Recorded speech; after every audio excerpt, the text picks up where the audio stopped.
After a 15-year break from scale modeling, I decided to return to the hobby during the pandemic when I had some time to myself. I wanted to do something productive and fun with a tangible result that I could be proud of, something video games just couldn't give me. In this video, I'll walk you through my thoughts and processes while building the SnapTite Max Camaro concept car by Revell. This kit was a special one for me. It had been over a decade since I last built a model. And during the early days of the pandemic, I found myself looking for a creative outlet, something that would challenge me, keep me engaged, and give me a sense of accomplishment. Before I picked up an X-Acto knife or a paintbrush, I spent hours watching videos from other creators here on YouTube. The way they broke down step-by-step builds and showed how to customize cars really spoke to me, especially as someone who loves real cars and designing things that are unique. I decided to start with the SnapTite Max Camaro concept car because it seemed approachable, perfect for easing back into the hobby after so many years. When I opened the box, I felt a challenge ahead of me. I told myself that this wasn't going to be perfect by any means. There would be mistakes, lessons to learn, and techniques to try inspired based on what I had seen by other creators build. The experience reminded me of how I felt as a kid, getting a new box of Legos for Christmas. That same excitement of diving into something new, figuring out how all the pieces will come together, and imagining the end result. Despite being called a SnapTite kit, it does require a little bit of glue.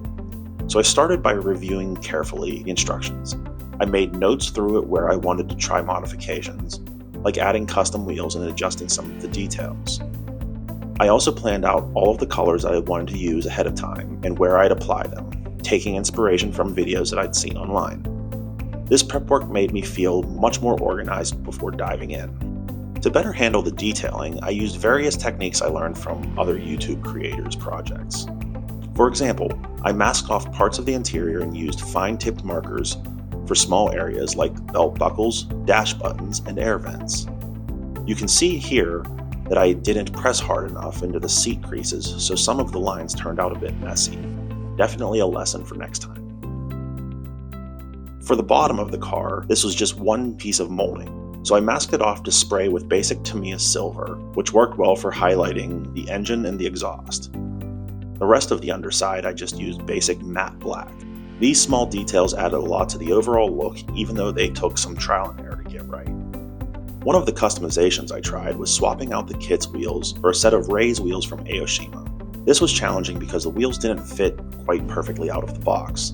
Before I glued them in place, I trimmed the inside of the wheels so that they would act a little bit more like wheel spacers, and then glued them in right over top of the brakes, adjusting the fitment to my liking. One thing I messed up on was the direction of the tire tread, something I definitely pay more attention to in future builds.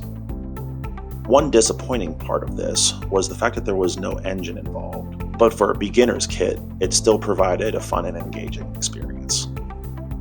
For the body of this kit, I started with a fine gray surface primer. I chose Tamiya's TS45 Pearl White for the top coat. However, I expected more of an opaque white with a pearl sheen. What I instead got was basically just a clear coat with a little bit of pearl. After about 5 or 6 coats of this, I achieved the finish that I was looking for. What I learned from this, though, is testing paint beforehand is crucial. To get the desired paint effect that I would want, using plastic spoons was a tip that I picked up from various creators as well. Testing spray gave me a better idea of how the color would behave in various lighting conditions. The decals were another learning experience. The thin line decals tore on one of the sides when I tried to fix them.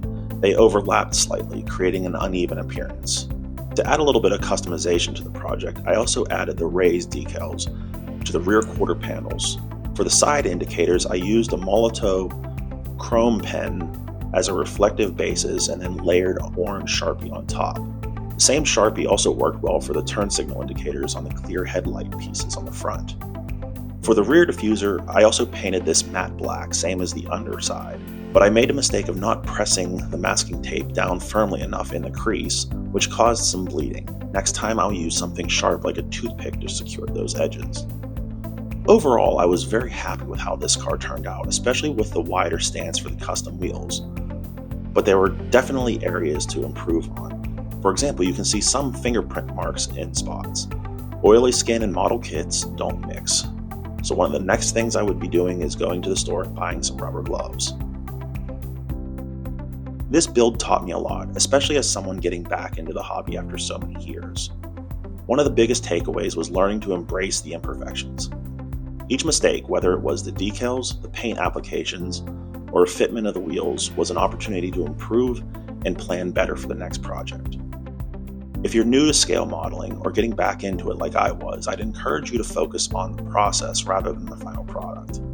There's so much value in experimenting, trying new techniques, and figuring out what works best for you.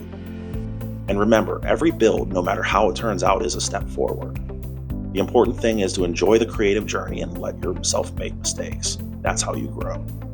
With all of these lessons in mind, I went back to the store and picked up the same kit to build again while the experience was still fresh. And that's where we'll pick up next. I'm excited to keep learning and refining my skills, and I hope you'll join me on this journey. Thanks for watching and following along with my first build after coming back into the hobby. If you're working on a project or just getting started, I'd love to hear about it in the comments below. Let's share ideas and learn together.